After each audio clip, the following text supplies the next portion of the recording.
সুবহানাল্লাহ বলার জনের অভাব। সাব্বাহা লিল্লাহি মা ফিস সামাওয়াতি ওয়া মা ফিল আরদ ওয়া হুয়াল আজিজুল হাকীম। পৃথিবীর মানুষ এই আসমান এবং জমিনে যা কিছু রয়েছে প্রশংসা করে কার? ওয়া হুয়াল আজিজুল হাকীম। পৃথিবীর সমস্ত সৃষ্টি ওই মহান রবের প্রশংসা করে, যেই মহান রব মহাপরাক্রমশালী, যেই মহান রব মহাপ্রজ্ঞাময়। সুতরাং ওই মহাপরাক্রমশালী প্রজ্ঞাময় রবের নামেই আমরা কৃতজ্ঞতা পোষণ করবো। আমাদের মধ্যে কি কোনো কৃপণতা থাকবে? সুতরাং চিল্লায় বলেন আলহামদুলিল্লাহ। রাসূল সাল্লাল্লাহু আলাইহি ওয়াসাল্লাম বলেছেন, আলহামদুলিল্লাহি তামলাউল মিজান। পৃথিবীর বুকে কোনো মানুষ যদি এই হৃদয় থেকে আলহামদুলিল্লাহ বলতে পারে, এই দিল থেকে আল্লাহর সন্তুষ্টির জন্য আলহামদুলিল্লাহ বলতে পারে, আলহামদুলিল্লাহি তামলাউল মিজান। ওই আলহামদুলিল্লাহ দুই শব্দের একটি বাক্য, এতটুকু বাক্যই কাল কঠিন কিয়ামতের ময়দানে ব্যক্তির নেকির পাল্লার ওজন বৃদ্ধি করে দেবে। চিল্লায় বলেন সুবহানাল্লাহ। কত সুখ, আফজালুদ দোয়া, সর্বোত্তম দোয়া আলহামদুলিল্লাহ, সুবহানাল্লাহ। দরুদ ও সালাম বর্ষিত হোক সেই মহামানবের প্রতি, জাহিলিয়াতের নিকোষ কালে আধারে যখন সমগ্র মানবতা অন্ধকার শূন্য ছিল, যে মহামানবের আগমনে যেন আগমন ঘটেছিল একটি সুবহে সাদিকের। আর শুনুন শুনুন শুনুন, এমন এক জাহিলিয়াতের যুগ, আল্লাহর রাসূল যখন পৃথিবীতে এসেছেন এমন এক জাহিলিয়াতের যুগ, আল্লাহর রাসূল যখন পৃথিবীতে এসেছেন এমন এক জাহিলিয়াতের যুগ। যদি সংসারের বাবা মারা যেত তো বড় ভাই ওই মায়ের সাথে বিবাহ বসতে চাইতো। যদি কোনো ব্যক্তির একটা কন্যা সন্তান হতো, লোক লজ্জায় রাতের আধারে গিয়ে মরুভূমির মধ্যে গিয়ে ওই কন্যা সন্তানকে মাটিতে পুঁতে রেখে আসতো।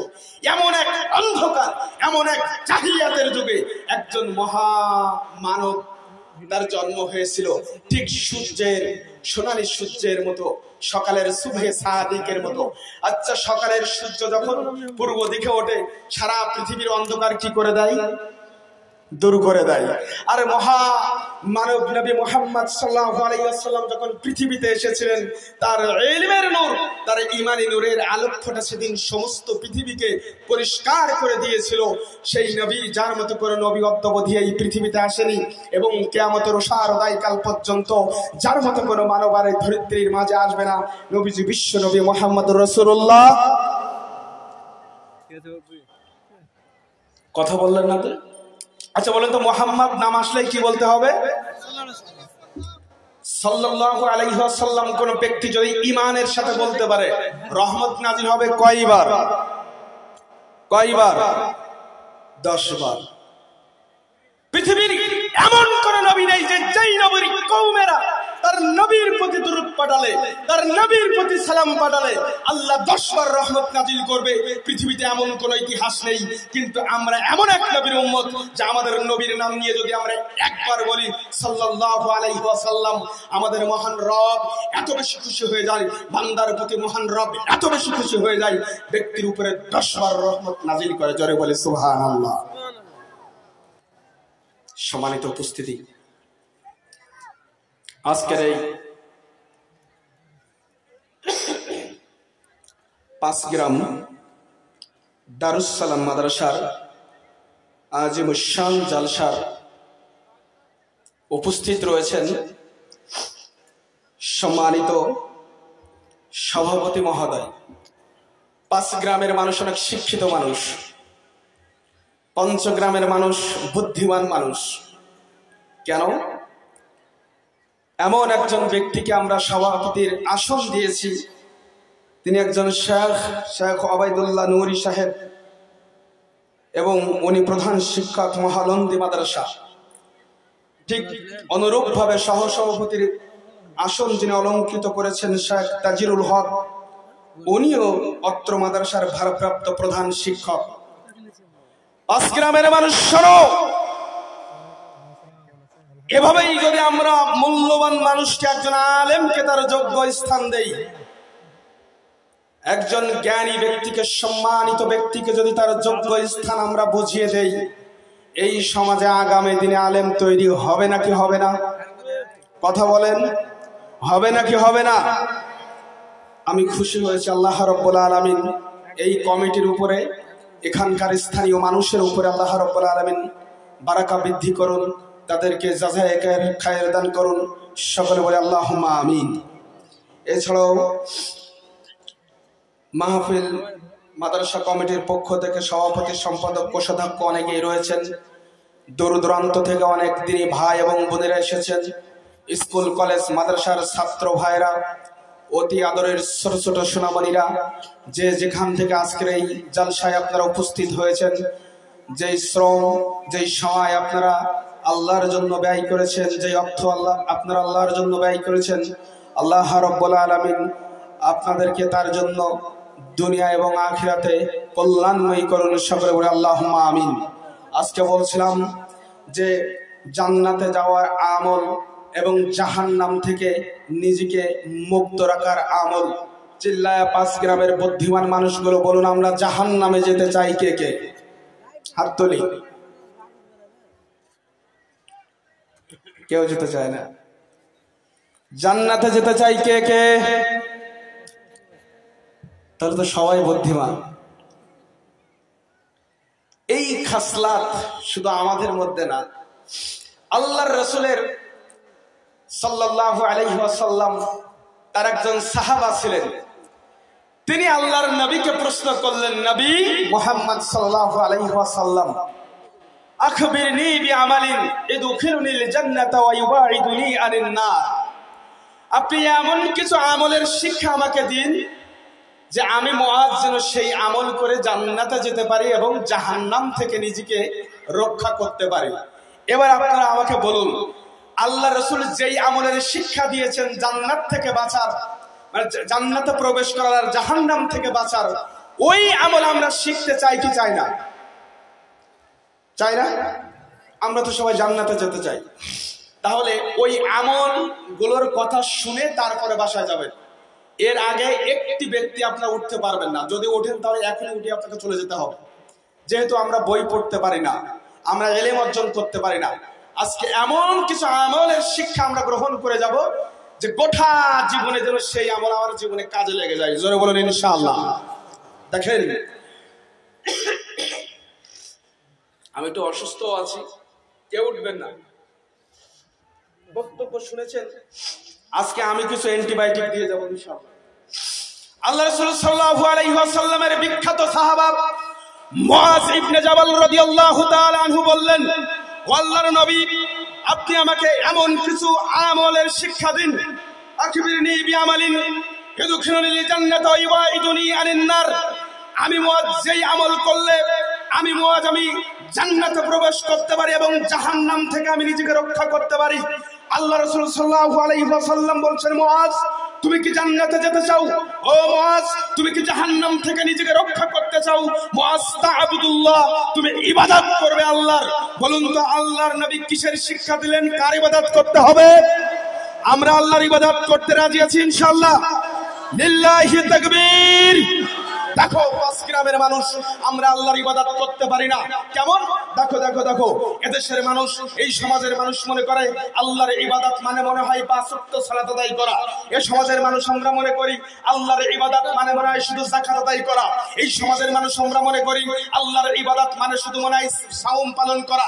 কিন্তু না, 24 আওয়ার্স 24টা ঘন্টা একজন আহলুল হাদিসের বাচ্চা সে 24টা ঘন্টা পবিত্র কুরআন এবং সহিহ হাদিসের উপরে আমল করবে। এটাই হচ্ছে আল্লাহর ইবাদত। 5 গ্রামের মানুষ, হাজারো মানুষ এমন রয়েছে যে নামাজ পড়ে, হজ করে, যাকাত দেয়, দান সাদাকা করে, সবকিছুই করে, কিন্তু সে বোনের জমি ফিরিয়ে দেওয়াটা, বোনের সত্য ফিরিয়ে দেওয়া, বোনের হক ফিরিয়ে দেওয়াটাকে সে ইবাদত মনে করে না। এমন আলহাজ আছে কিনা নাই? এমন আল্লাহর বান্দা আছে কিনা নাই? নামাজ পড়ে, হজ করেছে, কিন্তু বোনের সত্য ফাঁকি দিয়েছে, বোনের হক ফিরিয়ে দিতে হবে, এটাকে ইবাদত মনে করে না। হজটাকে ইবাদত মনে করেছে, তাই আগে ভাগে হজ করে আসছে।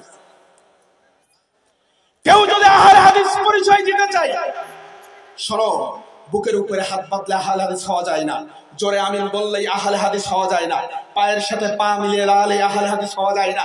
শোনো, আহলে হাদিস হতে গেলে 24 আওয়ার্স 24টা ঘন্টা তোমাকে কোরআন এবং হাদিসের উপরে আমল করতে হবে, তারপরে তুমি মুসলিম, তারপরে তুমি আহলুল হাদিস মুসলিম।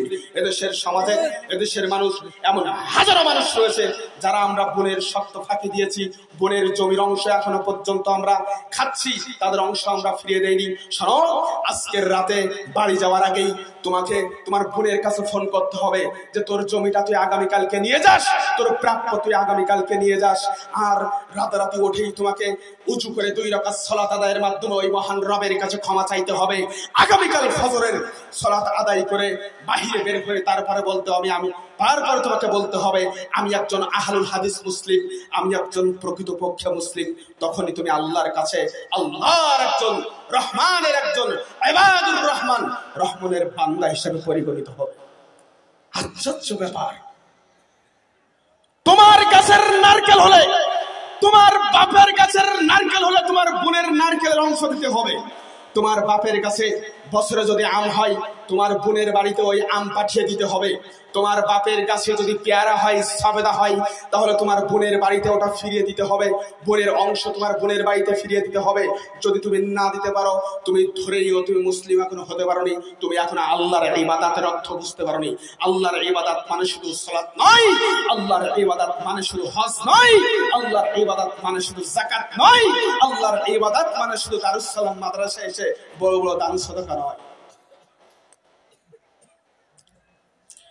5 গ্রামের মানুষ এখন আল্লাহর ইবাদতের অর্থ বুঝতে পারেনি। হাজারো যুবককে দেখলাম ট্রাক্টর নিচে কাপড় ঝুলে আছে। আমি যখন গাড়িটা সাইড করে যখন আসলাম, যখন আমাকে রিসিভ করা হলো, আমি যখন স্টেজে আসতেছি, এমন শত শত যুবককে দেখলাম ট্রাক্টর নিচে কাপড় ঝুলিয়ে আছে। এই যুবক সালাতকে শুধু ইবাদত মনে করেছে, সালাতটাও পড়েই না। সালাত পড়লে ওরা ট্রাক্টরের নিচে কাপড় থাকতো না। ও মনে করে ইবাদত মানে শুধু মনে হয় জুমার দিনে একদিন সালাত আদায় করতে যাওয়া। এমন আজরাইল আছে কিনা নাই? দেখবেন জুমার দিনে সালাত আদায় করে, ঈদের দিনে সালাত আদায় করে। ওই যুবক জানেই না যে ট্রাক্টর নিচে কাপড় ঝুলিয়ে পড়লে এর ক্ষতি কি। আর ট্রাক্টর নিচে কাপড় উঠিয়ে পড়বা, যুবক এটা তোমার জন্য ইবাদত। 5 গ্রামের কন্যা, 5 গ্রামের মেয়ে, 5 গ্রামের মা বোন, তোমার ট্রাক্টর নিচে কাপড় ঝুলিয়ে পড়ে তোমার পাতা ঢাকতে হবে, এটা তোমার জন্য ইবাদত। রাসূল সাল্লাল্লাহু আলাইহি ওয়াসাল্লাম বলেছেন, ও 5 গ্রামের মানুষ শোনো, রাসূল সাল্লাল্লাহু আলাইহি ওয়াসাল্লাম বলেছেন, সালাসাতুন লা ইকাল্লিহুমুল্লাহু ইয়াওমাল কিয়ামা, কাল কঠিন কিয়ামতের ময়দানে আল্লাহ রাব্বুল আলামিন 3 শ্রেণীর ব্যক্তির সাথে কথা বলবেন না। ওয়ালা ইয়ানজুরু ইলাইহিম, আল্লাহ তাদের দিকে তাকাবেন না। ওয়ালা ইউযাক্কিহিম, আল্লাহ তাদের পাপ ক্ষমা করবেন না। ওয়ালা হুম আযাবুন আলিম, আল্লাহ তাদের নগদ শাস্তি দিবেন। তারা কারা? আল মুসবিলু, যারা ট্রাক্টরের নিচে কাপড় ঝুলিয়ে পড়ে, আল্লাহ তাদের সাথে কথা বলবেন না। আপনার নাম আব্দুল্লাহ হতে পারে, আপনার নাম আব্দুল কুদ্দুস হতে পারে, আপনার নাম আব্দুল মান্নান হতে পারে, আপনার নাম আব্দুল গফুর হতে পারে, আপনার দাদা মুসলমান, আপনার বাপ মুসলমান, আরে আপনি নিজেও মুসলমান, কিন্তু শুনে রাখুন, আপনি যদি ট্রাক্টরের নিচে নিয়মিতভাবে ট্রাক্টরের নিচে কাপড় ঝুলিয়ে পড়েন, এই অবস্থায়, এমতো অবস্থায় যদি এখনই আপনার মৃত্যু হয়, আপনি হয়ে যাবেন জাহান্নামী। আল্লাহ আপনার সাথে কথা বলবেন না। আল মুসবিলু, যারা ট্রাক্টরের নিচে কাপড় ঝুলিয়ে পড়ে, আল্লাহ তাদের সাথে কথা বলবেন না। এখানে যদি সার্চ দেওয়া হয়, অধিকাংশ মানুষ আমরা 24 ঘন্টা ট্রাক্টরের নিচে কাপড় ঝুলিয়ে পড়ি অহরহ ভাবে। হাদিসের মধ্যে এসেছে, ট্রাক্টরের নিচে যারা কাপড় ঝুলিয়ে পড়ে, এই অংশ যাবে সরাসরি জাহান্নামী।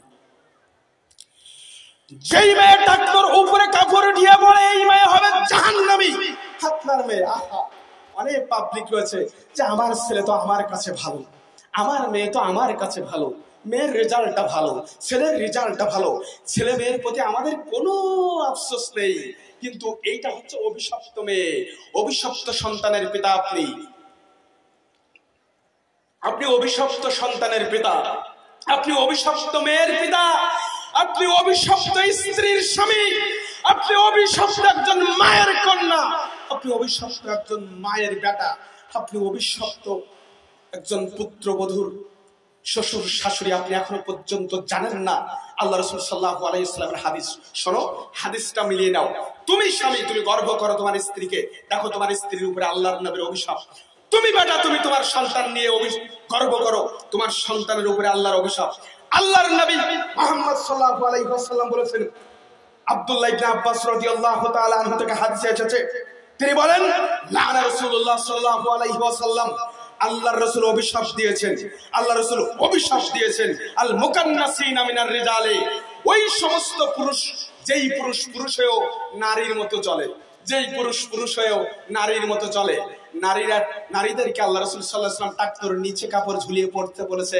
যেই পুরুষ টাকনোর নিচে কাপড় ঝুলিয়ে পড়ে ওই পুরুষের উপরে আল্লাহ রাসূলের অভিশাপ। যেই পুরুষ নারীদের পোশাক পরে তার উপরে আল্লাহ রাসূলের অভিশাপ।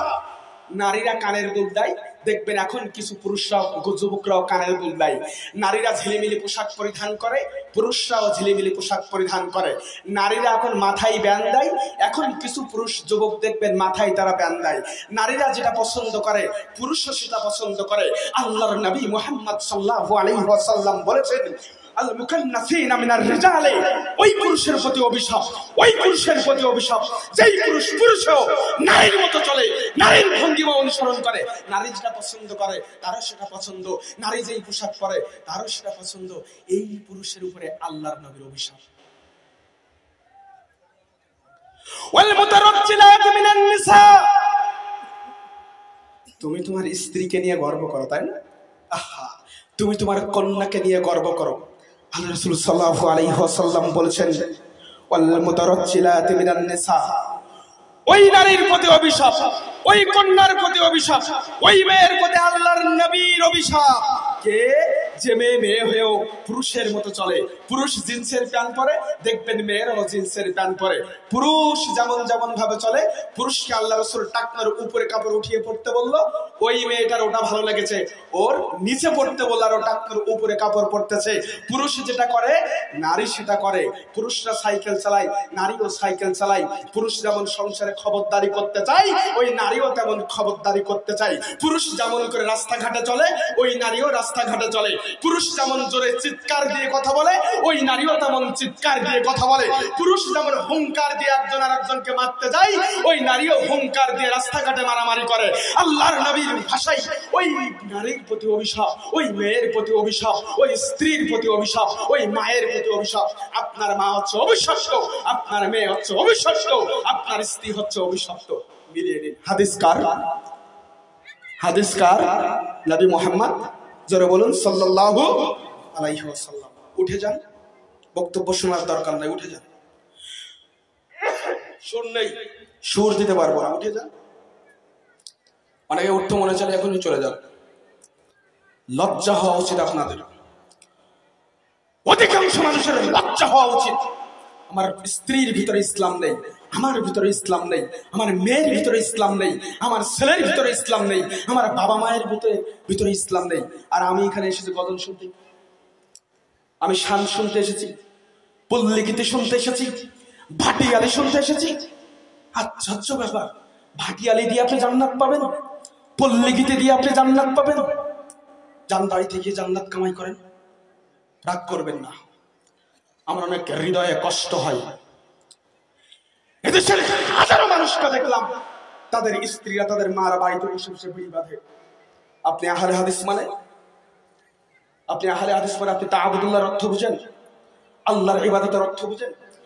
এদেশের হাজারো মানুষকে দেখলাম তার স্ত্রী বাড়িতে বাড়িতে বিড়ি বাঁধে, তার মেয়ে বাড়িতে বাড়িতে বিড়ি বাঁধে। আশ্চর্য ব্যাপার, তার মা বাড়িতে বাড়িতে বিড়ি বাঁধে। আরে আপনার রক্ত তো পুজ হয়ে গেছে, আপনার গায়ে শক্তি নেই, আপনার স্ত্রীকে আপনাকে খেতে দিতে হবে। বলেছেন কে? আল্লাহ। আপনার স্ত্রীকে আপনাকে খেতে দিতে হবে, আপনার মাকে আপনাকে খেতে দিতে হবে। এদেশের মানুষের হাজারো মানুষকে দেখলাম তারা অজুহাত দিয়ে, কর্মের অজুহাত দিয়ে, তারা রিজিকের অজুহাত দিয়ে তারা তাদের বাড়িতে তাদের মা বোনদের হাতে তারা বিড়ি নামক এই নিকৃষ্ট দ্রব্য, এই হারাম দ্রব্যাদি তুলে দিয়েছেন। আমাকে মারেন, আমাকে কেন মেরে ফেললেও আপনি এই বিড়িকে হালাল করতে পারবেন না। বিড়ি হারাম করেছেন কে? চিল্লায় বলেন কে? আল্লাহ। যদি বলেন হুজুর বিড়ি যে হারাম, এটা কি লেখা আছে কোরআনে? আসতে পারলে হাদিসে কি লেখা আছে নাকি? কোথাও লেখা নেই, কিন্তু হারাম কিভাবে হয়? রাসূল সাল্লাল্লাহু আলাইহি ওয়াসাল্লাম বলেছেন মা আসকারা কাসীরুহু ফাকলিলু হারামুন। যেই জিনিস অধিক খেলে নেশার উদ্রেক হয়, যেই জিনিস অধিক খেলে নেশার উদ্রেক হয় তার অল্পটুকু হারাম। সূরা বাকারার 219 নম্বর আয়াতের মধ্যে আল্লাহ বলছেন নবীকে, ইয়াসআলুনাকা আনিল খামরি ওয়াল মাইসির, ও নবী মুহাম্মদ সাল্লাল্লাহু আলাইহি ওয়াসাল্লাম, মানুষের তোমাকে মদ এবং জুয়া সম্পর্কে জিজ্ঞাসা করো, তুমি বলো কুল ফীহিমা ইসমুন কাবীর ওয়া মানাফিউ লিন-নাস ওয়া ইসমুহুমা আকবারু মিন নাফঈমা।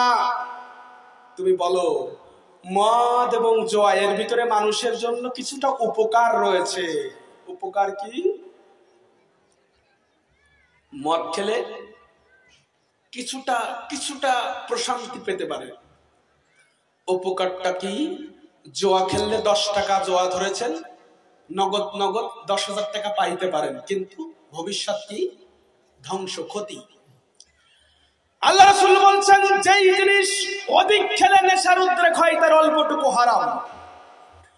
আল্লাহ বললেন যেই জিনিসের মধ্যে মানুষের হিউম্যান বডিতে উপকারের থেকে ক্ষতির পরিমাণ বেশি, ওই জিনিস কি?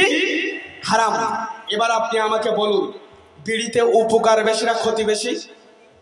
এখন একটা মাসলাক বেঁধে গেল, একটা মাসালা এখন বেঁধে গেল, সমাধান হচ্ছে না। এই মাসলার সমাধান দেবেন কে? কথা বলেন। আলেম ওলামারা দিবে, শায়েখ দিবে, তাই না? এই হিউম্যান বডিতে ক্ষতি আছে না উপকার আছে বিড়িতে, এই তথ্য দিবে কে? কে দেবে? ডাক্তার। আজ পর্যন্ত কোন ডাক্তারকে লিখেছেন যে আপনার এই অসুস্থ হয়েছেন, এই রোগের জন্য প্রতিষেধক হিসাবে প্রত্যেকদিন সকালে উঠে খালি পেটে একটা করে বিড়ি টানবেন? কোন ডাক্তার এটা লিখছে? প্রেসক্রিপশন করছে নাকি? চেক করছে? এখন আমি বলি, বলুন তো জর্দা পাতা হালাল নাকি হারাম? হারামের পক্ষে কে কে হাত তুলি? মাশাআল্লাহ, আপনারা আসলে 5 গ্রামের মানুষ, শিক্ষিত মানুষ। যেগুলো বসাইছেন, যাদেরকে বসাইছেন, এমনি বক্তব্য দিতে আমারই কাবাকাবি শুরু হয়ে যাচ্ছে। বলবো শায়েখ বসে আছে এখানে। জর্দা পাতা অনেকেই বলে মাখরু। আমাদের বাংলাদেশের ছোট হুজুর, বড় হুজুর, নোয়া হুজুর, সেজা হুজুর সবাই জর্দা খায়। কিছুদিন আগে বাংলাদেশে একজন মুফতির কাছে, ভাই জর্দা খান নাকি, উঠে যাচ্ছেন কেন? কিছুদিন আগে আমাদের বাংলাদেশে এক হুজুরের কাছে প্রশ্ন করেছে যে হুজুর জর্দা পাতা হালাল নাকি হারাম? হুজুর বলছে যে এ নিয়ে বিনিয়ে বিভিন্ন নাস দেখিয়ে, দলিল দেখিয়ে বলছে না, জর্দা পাতা হচ্ছে হালাল। কেন? হুজুর যদি একটিবারের জন্য বলে যে জর্দা পাতা হারাম, তাহলে হুজুরের ইমামতি থাকবে না, হুজুরের চাকরি থাকবে না, হুজুরের সিয়ার থাকবে না। কেন? হুজুরের পিছনে নোয়া হুজুর, বড় হুজুর, ছোট হুজুর, সেজা হুজুর সবাই বসে বসে গরুর মতো, ছাগলের মতো জবলা চিল্লাচ্ছে জর্দা পাতা। হুজুর যদি বিরুদ্ধে বলে, ইমামতি থাকবে না। এদেশের আহলে হাদিসরা চেয়ার ঠিকানার জন্য কখনো হালালকে হারাম আর হারামকে হালাল ফতোয়া দেয় না। এদেশের বুকে কোন আহলুল হাদিসের শায়েখ, কোন আহলুল হাদিসের বাচ্চারা কখনো কোনো হারামের সাথে আপোষ করে না। তার চেয়ার টিকিয়ে রাখার জন্য, তার চাকরি টিকিয়ে রাখার জন্য, তার ব্যবসা টিকিয়ে রাখার জন্য, তার ইমামতি টিকিয়ে রাখার জন্য কখনো হারামের সাথে আপোষ করে না। আপনি তাআবুদুল্লাহর অর্থ বুঝতে আসতেছেন। আমি যখন বিড়ির বিরুদ্ধে বক্তব্য দিলাম, আমাকে অন্তত 5 থেকে 600 মানুষ আমাকে গালি দিল। আমার ফেসবুকে এই ধুলিয়ানের এই বিষয়, বিড়ির বিষয়ে বক্তব্য দিয়েছিলাম। আমার চ্যানেলে আপনারা দেখবেন, আমার পেজে অন্তত 5-600 মানুষ আমাকে গালি দিয়েছে। তোর বাপ কি খেতে দিবে? তুই তাহলে একটা চাকরি দে। তুই কেন বিড়ির বিরুদ্ধে বলতেছিস? বিড়ি কি হারাম? কোরআনে কি লেখা আছে? হাদিসে কি লেখা আছে? তা মানুষ আমরা কি খাবো? প্রিয় ভাই আমার, আপনি রিজিকের দোহাই দিয়ে, আপনি অসচ্ছলতার দোহাই দিয়ে কখনো বিড়ি, সিগারেট, আপনি জর্দাকে কখনো হালাল করতে পারবেন না। এদেশের আহলুল হাদিসরা পবিত্র কোরআন এবং সহিহ সুন্নাহ থেকে স্পষ্ট ভাবে তারা ব্যাখ্যা দিয়েছে, তারা দলিল দিয়ে কথা বলেছে, ফতোয়া দিয়েছে। এই পৃথিবীতে যত নেশাদার দ্রব্য রয়েছে, এর সবই হচ্ছে মদ। যেই জিনিস খেলে মানুষের নেশার উদ্রেক হয়, এর সবই হচ্ছে মদ। যত আলা পাতা বলুন, জর্দা পাতা বলুন, বিড়ি সিগারেট বলুন, আপনি পান পাতা বলুন, আর আপনি পাতার বিড়ি বলুন, আরাকিস বিড়ি বলুন, সিগারেট বলুন, গাঁজা বলুন, মদ বলুন, ইয়াবা বলুন, ফেন্সিডিল বলুন, হিরোইন বলুন, এর কোন একটির সাথে যদি কোনো মুসলিম আপোষ করে, 40 দিন পর্যন্ত ইবাদতের কল্যাণ থেকে বঞ্চিত থাকবে। কতদিন? আজকে আপনি বিড়ি খেয়েছেন, তো এখান থেকে 40 দিন পর্যন্ত আপনি আল্লাহর কাছে ক্ষমা চেয়েছেন। আজ থেকে বাদ দিবেন, 40 দিন পর থেকে আপনার ইবাদত কবুল হবে। 40 দিন আগ পর্যন্ত আপনার ইবাদতের কল্যাণ থেকে আপনি বঞ্চিত হয়ে যাবেন। হারাম মুসলিমের জন্য হারাম জিনিস দিয়ে পাকস্থলী পূর্ণ করে কখনো জান্নাত পাওয়া যাবে না।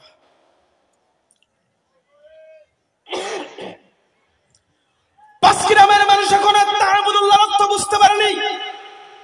মুআজ ইবনে জাবাল রাদিয়াল্লাহু তাআলা আনহুকে প্রশ্ন করলো, ও মুআজ, তুমি যদি জান্নাতে যেতে চাও, মুআজ তুমি যদি জাহান্নাম থেকে নিজেকে রক্ষা করতে চাও, মুআজ তা'বুদুল্লাহ, তুমি ইবাদত করবে আল্লাহর। বলুন তো আমরা ইবাদত করব কার? দ্বিতীয় নম্বরে বললেন ওয়ালা তুশরিকু বিহি শাইয়া, এবং ওই আল্লাহর সাথে কাউকে শরীক সাব্যস্ত করিও না। পৃথিবীর মানুষ আল্লাহর উলুহিয়াতের সাথে তুমি কাউকে শরীক সাব্যস্ত করতে পারবে না। আল্লাহর রুবুবিয়ার সাথে তুমি কাউকে শরীক সাব্যস্ত করতে পারবে না। আল্লাহর গুণের সাথে তুমি কাউকে শরীক সাব্যস্ত করতে পারবে না। এদেশে কি অবস্থা জানি না, বাংলাদেশের মানুষ, বাংলাদেশের যত জেলা রয়েছে প্রত্যেকটা জেলায় অন্তত 20-30টা করে শুধু পীরের দরবার পাবে আর মাজার পাবে। আল্লাহ রাসূল সাল্লাল্লাহু আলাইহি ওয়াসাল্লাম বলেন ইসতানিবুস সাবআল মুবিকাত, পৃথিবীতে ঈমান বিধ্বংসী বিষয় হচ্ছে 7টি। কয়টি? জোরে বলেন, চিল্লায় কয়টি? তার প্রথম নাম্বার হচ্ছে আশরিকু বিল্লাহ, মানুষ আল্লাহর সাথে শিরিক করবে। কেউ যদি আল্লাহর সাথে শরীক সাব্যস্ত করে তো তার ঈমান থাকে না। এদেশের বুকে হাজারো মানুষ আমরা আল্লাহর সাথে সরাসরি শিরিক করি। শোনো, শিরিক কাকে বলে? আকাশের দিকে তাকিয়ে কসম খাইলে শিরিক হয়, নিজের চোখ ছুঁয়ে কসম খাইলে শিরিক হয়, নিজের মাথা ছুঁয়ে কসম খাওয়া হচ্ছে শিরিক। মরা কাঠের গায়ে হাত রেখে কসম খাওয়া শিরিক, জীবিত গাছের গায়ে হাত রেখে কসম খাওয়া শিরিক, মাটিতে হাত রেখে কসম খাওয়া শিরিক, মসজিদের উপরে উঠে কসম খাওয়া শিরিক, কোরআন মাজিদ ছুঁয়ে তার রিয়াল ছুঁয়ে কসম খাওয়া শিরিক, পীরের দরবারে সেজদা দেওয়া শিরিক, পীরের দরবারে মানত করা শিরিক, মাজারে টাকা দেওয়া শিরিক, গায়রুল্লাহর নামে কোনো কিছু জবাই করা, কোনো প্রাণী জবাই করা, সেটা হচ্ছে শিরিক। মৃত বাবার নামে কসম খাওয়া শিরিক, জীবিত বাবার নামে কসম খাওয়া শিরিক, গায়রুল্লাহর নামে কসম খাওয়া শিরিক, লা আদা ওয়ালা তিআরা, কুলক্ষণ বিশ্বাস করা শিরিক, কুসংস্কার বিশ্বাস করা শিরিক, এর সবটাই হচ্ছে শিরিক। পৃথিবীর মানুষ কেউ যদি এমনটি করে, তো কেউ যদি এভাবে আল্লাহর নাম ব্যতীত মানুষের নামে কসম খায়, তাহলে এর সবটাই হবে শিরিক। আমাদের বাংলাদেশের বুকে হাজার হাজার মানুষ শিরকে লিপ্ত। কেন? এখনো যদি এখানে যদি দেখা হয় তো এখানে আমরা নামমাত্র আহলে হাদিস, আমাদের সন্তানদের কোমরে তাবিজ রয়েছে, এটা হচ্ছে শিরিক। কারোর বাহুতে তাবিজ রয়েছে, এটা হচ্ছে শিরিক। কারোর গলায় তাবিজ রয়েছে, এটা হচ্ছে শিরিক। কেউ পীরের দরবারে গিয়ে সিজদা দিয়ে পড়ে থাকে, এটা হচ্ছে শিরিক। এর সবটাই হচ্ছে শিরিক। পৃথিবীর বুকে কোনো মানুষ শিরিক করলে তার আর মুসলমানিত্ব থাকে না। পৃথিবীর চোর, লুচ্চা, বদমাশ, জিনাখোর, মাগিখোর, পৃথিবীর সব থেকে দামি অপরাধী, সব থেকে বড় অপরাধী হচ্ছে ওই ব্যক্তি যে আল্লাহর সাথে মানুষকে শিরিক করে। আমাদের বাংলাদেশের বুকে এক পীর সাহেবের মুরিদ বলছে, তোমরা কি জানো আমাদের পীর সাহেব কাল কঠিন কিয়ামতের ময়দানে জাহাজ নিয়ে আসবে জান্নাতে নিয়ে যাওয়ার জন্য। কি নিয়ে আসবে? আচ্ছা, আপনাদের এই এলাকায় জাহাজ চলে, নৌকা চলে মাঠে নাকি সাগরে?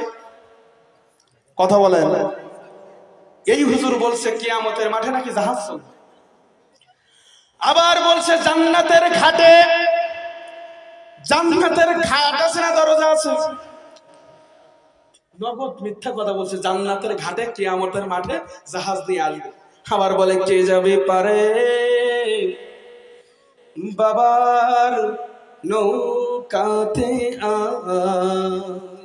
বলছে কে যাবে পারে বাবার নৌকাতে।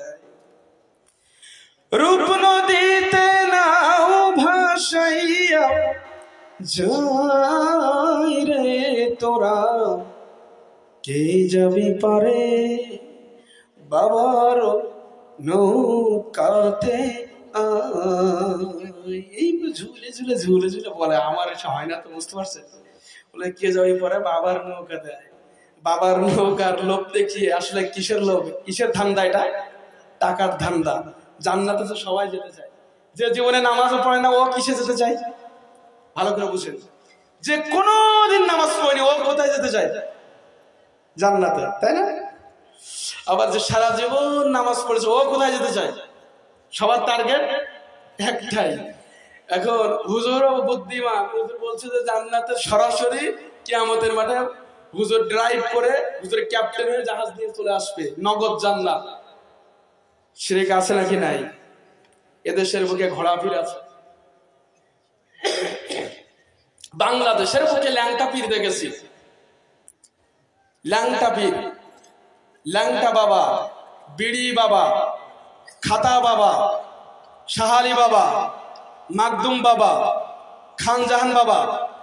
আর আপনাদের এই ইন্ডিয়াতে এসে আমি দেখছি ঘোড়া পীরের বাবা, ঘোড়া পীরের মাজার, মাজারের উপরে এভাবে ঘোড়া রেখে রেখেছে, ঘোড়া সাজিয়ে রাখছে, এটা হচ্ছে নাকি ঘোড়া পীরের মাজার।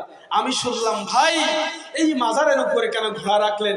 ও বলছে যে ঘোড়া হুজুর হচ্ছে, ঘোড়া হচ্ছে বাহক, মানে কেউ যদি এই ঘোড়ার উপরে সাধনা করে হুজুরের কাছে পৌঁছাতে পারে তো হুজুর তার সবকিছু দিয়ে যাবে, সব দিয়ে যাবে, দুনিয়ায় যার যা দরকার সবকিছু দিয়ে দেবে, কোনো সমস্যা নেই। সুবহানাল্লাহ বলবেন নাকি নাউজুবিল্লাহ বলবেন? নাউজুবিল্লাহ।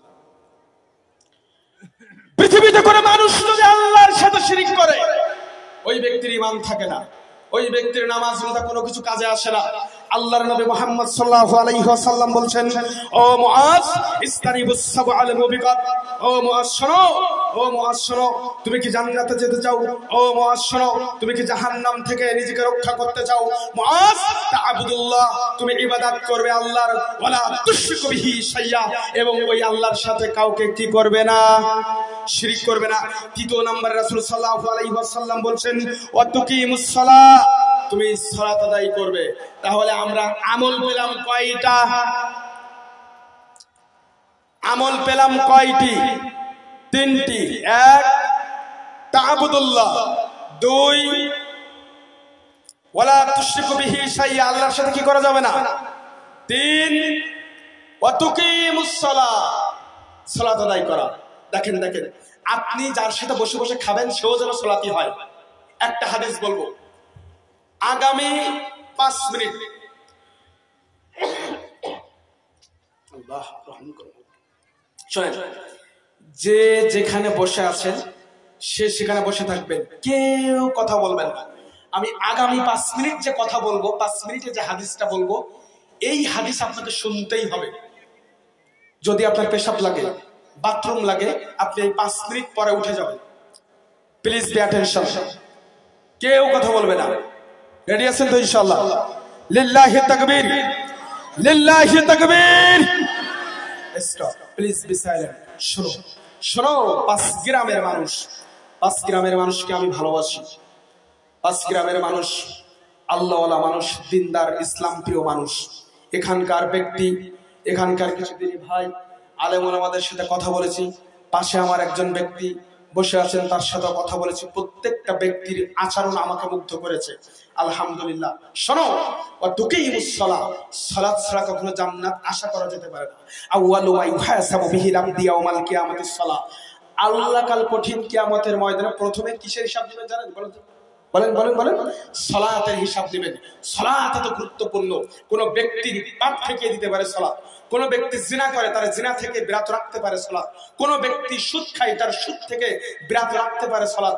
পৃথিবীর অন্যায় অশ্লীল, যাবতীয় অন্যায় অশ্লীল কাজ থেকে তোমাকে প্রোটেকশন দিতে পারে একটাই সেই ইবাদত, সেটা হচ্ছে সালাত। তুমি যদি তোমার রবের সব থেকে কাছে যেতে চাও, তুমি তোমার রবের একেবারে কাছে যেতে চাও, তুমি তোমার রবের একেবারে পাশে যেতে চাও, তাহলে সব থেকে দামি যে ইবাদত সেটা হচ্ছে সালাত। তুমি যদি তোমার রব থেকে কিছু ছিনিয়ে নিতে চাও, তুমি যদি তোমার রব থেকে কিছু চাইতে চাও, কিছু পাইতে চাও, তাহলে সব থেকে দামি ইবাদত হচ্ছে সালাত। শোনো যুবক, তোমার যে বন্ধু সে হবে সালাতি, তোমার ব্যবসায়িক পার্টনার হবে সালাতি, তোমার স্ত্রী হবে সালাতি, তোমার সন্তান হবে সালাতি, তোমার মেয়েও হবে সালাতি। তুমি যে ব্যয় করবে না, ব্যয় ব্যয়, তোমার মেয়েটাকে যার ছেলের সাথে বিয়ে দেওয়া, সেই ব্যয়ও হবে সালাতি। এই হুজুরের সাথে মিশবো কেন? হুজুর হবে সালাতি। আমার গ্রামের পাড়া মহল্লার সমাজের হুজুরের সাথে মিশবো, হুজুর যেন হয় সালাতি। যেই সভাপতি সাহেব থাকবে সেও যেন হয় সালাতি। এবার আপনি বলুন হুজুর 5 মিনিটে কোন কথা বলতে চাইলেন? দেখো, ইবনে মাজার 1 নম্বর খণ্ডের 60 নম্বর হাদিস। কয় নম্বর হাদিস? 60 নম্বর হাদিস। আল্লাহ রাসূল সাল্লাল্লাহু আলাইহি ওয়াসাল্লাম বলেছেন, ইজা খাল্লাসাল্লাহুল মুমিনিনা মিনান নার ওয়া আমিলু ফামা মুজাদালা ইউহাসাবু বিল হাক্কি ইয়াকুনু লাহু ফিদ দুনিয়া শাত্তা মুজাদালা। কাল কঠিন কিয়ামতের ময়দানে আল্লাহ রাব্বুল আলামিন এক শ্রেণীর মানুষকে জাহান্নাম থেকে বের করে জান্নাতে দেওয়ার জন্য তাদেরকে মুক্ত করে দিবেন জাহান্নাম থেকে। তো তারা কোথায় প্রবেশ করবে? কথা বলেন, জান্নাতে। কিন্তু ওই ব্যক্তিগুলো জান্নাতে যাবে না, পাল্টা জান্নাতে না গিয়ে তারা আল্লাহর কাছে চলে আসবে, আল্লাহ আমরা জান্নাতে যাব না। কেন? আপনি এখনো পর্যন্ত যাদেরকে জাহান্নামে রেখেছেন, আমরা এখনো পর্যন্ত যাদেরকে জাহান্নামের মধ্যে দেখে এসেছি, ওই খোয়ানুনা, ওরা আমাদের ওই সমস্ত ভাই আত্মীয় স্বজন, কানু ইউসাল্লুনা মা'ানা, যাদেরকে এখনো পর্যন্ত আমরা জাহান্নামের মধ্যে দেখে এসেছি।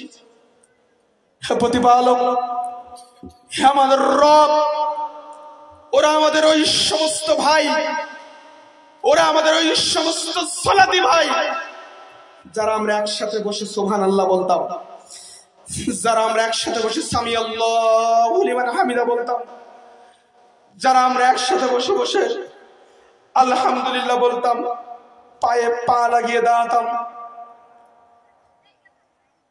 আমরা ইকামত দিতাম, আমরা একসাথে বসে দোয়া মাসুরা পড়তাম, দুরূদ ইব্রাহিম পড়তাম, আত্তাহিয়াতু পড়তাম, ফাআদখালতাহুমুন নার, আর আপনি তাদেরকে জাহান্নামের মধ্যে রেখে দিয়ে আমার ভাই, আমার সহচর, আমার বন্ধুকে আপনি জাহান্নামের মধ্যে নিক্ষেপ করে আমাদেরকে জান্নাতে যেতে বলছেন, আমরা যাব না। তখন আল্লাহ বলবেন, ছাগো তোমরা যাও, ফাখরিজু, তাদেরকে বের করে আনো, মানে আরাফতুম মিনহুম, যাদেরকে তোমরা চিনতে। তখন ওই জান্নাতি ব্যক্তিগুলো আনন্দিত হয়ে খুশি হয়ে তারা জাহান্নামের দ্বার প্রান্তে গিয়ে যাদেরকে চিনতো তাদেরকে দেখে আমি এই ভাইকে দেখবো, ভাই আমাকে দেখবে, আমি আপনাকে দেখবো, আপনি আমাকে দেখবেন, আপনার স্ত্রী আপনাকে দেখবে, আপনি আপনার স্ত্রীকে দেখবেন, আপনার সন্তান আপনাকে দেখবে, আপনি আপনার সন্তানকে দেখে তাদেরকে একসাথে করে নিয়ে জান্নাতে প্রবেশ করবে। সুবহানাল্লাহ, আসতে বলেন সুবহানাল্লাহ, বলবেন না? চিল্লায়ে বলেন সুবহানাল্লাহ। তাহলে সালাতের উপকার বুঝতে পেরেছেন, জামাতের উপকার বুঝতে পেরেছেন? এই দেখেন, আমরা সালাত কে কে পড়ি না? আজকের ফজরের পরে সালাত পড়েছি কে কে? ইয়া আল্লাহ, মাশাআল্লাহ, আল্লাহু আকবার।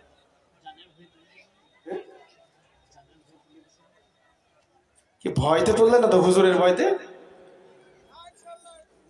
আলহামদুলিল্লাহ, আল্লাহ কবুল করেন আপনাদের, আল্লাহুম্মা আমিন বলেন। মিথ্যা কথা বলেন। ওই এখানে পাশেরাই শায়েখরা আছে, এখানে এই ফাঁকা ফাঁকা জায়গাগুলো না, এই সব জায়গায় ফেরেশতা বসে আছে এরকম করে, বুঝতে পারছেন? যে আব্দুল কুদ্দুস সকাল 9টা পর্যন্ত ঘুমিয়েছিল, হাত তুলেছে 3 বার, কট খেয়ে যাবে, এখানে বেঁচে গেল, কট খেয়ে যাবেন উপরে, আমার কিছু হবে না। সালাত দেখেছেন? এজন্য আল্লাহর নবী বলছেন, মুআজ তুমি যদি নিজেকে জাহান্নাম থেকে রক্ষা করতে চাও, মুআজ তা'বুদুল্লাহ, ইবাদত করবে আল্লাহর, ওয়ালা তুশরিকু বিহি শাইয়া, ওই আল্লাহর সাথে কাউকে শরীক করবে না, ওয়া তুকিমুস সালাহ, এবং সালাত আদায় করবে। বলুন আল্লাহর নবী শিক্ষা দিয়েছেন কয়টা? কে বলতে পারবে? 3টা। এরপরে বলছেন ওয়া তুকিমুস সালাহ ওয়া তু'তিজ যাকাত, যাকাত প্রদান করা। আচ্ছা আমি বলি, তুমি আমাদের সমাজে বাংলাদেশের বুকে এমন অনেক পাবলিক রয়েছে, অনেক দানবীর রয়েছে, অনেক ধনশীল ব্যক্তি রয়েছে, তারা কি করে জানেন? যাকাত যদি হয় 5 লক্ষ টাকা, তাহলে 1 লক্ষ টাকার শাড়ি, লুঙ্গি, সস্তা গামছা কিনে এটা বিতরণ করে বলে যে আমি যাকাত ছেড়ে দিয়েছি, যাকাত বের করে দিয়েছি। এমন পাবলিক আছে না? শোনো ভাই, যাকাত যদি 10 টাকা যাকাত হলে সেই 10 টাকা যাকাত তোমাকে দিতে হবে, না হলে কাল কঠিন কিয়ামতের ময়দানে আল্লাহ সুবহানাহু ওয়া তাআলা দুনিয়ার এই সম্পদটা সাপে পরিণত করে দিবেন, আপনার এই মুখের উপরে দর্শন করতে থাকবে। আল্লাহ রাসূল সাল্লাল্লাহু আলাইহি ওয়াসাল্লাম 4th নম্বরে বলেন ওয়া তাসুমু রমাজান, রমজানের সিয়াম পালন করা। প্রত্যেকটা ব্যক্তিকে রমজানের সিয়াম পালন করতে হবে, রমজানের সিয়াম পালন করতে হবে। রমজানের সিয়ামের এত বেশি গুরুত্ব, আল্লাহর নবী বলছেন যে মান সামা ইয়াওমান, কেউ যদি একটি রোজা রাখে, কেউ যদি রমজানের একটি রোজা রাখে, ফি সাবিলিল্লাহ, আল্লাহর জন্য রোজা রাখে, তাহলে বা'দাল্লাহ, তার থেকে জাহান্নামের আগুন, বা'দাল্লাহু ওয়াজহাহু, তার থেকে জাহান্নামের আগুন ৭০ ফারিকা, ৭০,০০০ বছর আর তার মুখমণ্ডল পৃথক হয়ে যায়। একটা রোজা রাখবেন, আপনার এই মুখমণ্ডল আল্লাহ ৭০,০০০ বছরের দূরত্বের সমান জাহান্নামের আপনার মুখমণ্ডল এভাবে দূরত্ব তৈরি করে দিবে। সুতরাং রোজা কেউ ছাড়বে না। এরপর আল্লাহ রাসূল সাল্লাল্লাহু আলাইহি ওয়াসাল্লাম বলছেন ওয়া তাহাজ্জুল বাইত, আল্লাহর ঘরের হজ পালন করা। এবার আমাকে বলতে হবে, বলুন আল্লাহর নবী জান্নাতে যাওয়ার শিক্ষা দিয়েছেন কয়টা? ৬টা। ভালো করে মুখস্থ করবেন। ১, আল্লাহর ইবাদত করা। ২, তার সাথে কারো শিরক না করা, শরীক সাব্যস্ত না করা। ৩, কে বলতে পারবে? কথা বলেন। সালাত আদায় করা। ৪, সিয়াম পালন করা, রমজানের সিয়াম পালন করা। ৫, সামর্থ্য বাড়লে যাকাত দান করা, যাকাত আদায় করা। ৬, হজ পালন করা। কেউ যদি এই ৬টা আমল করতে পারে,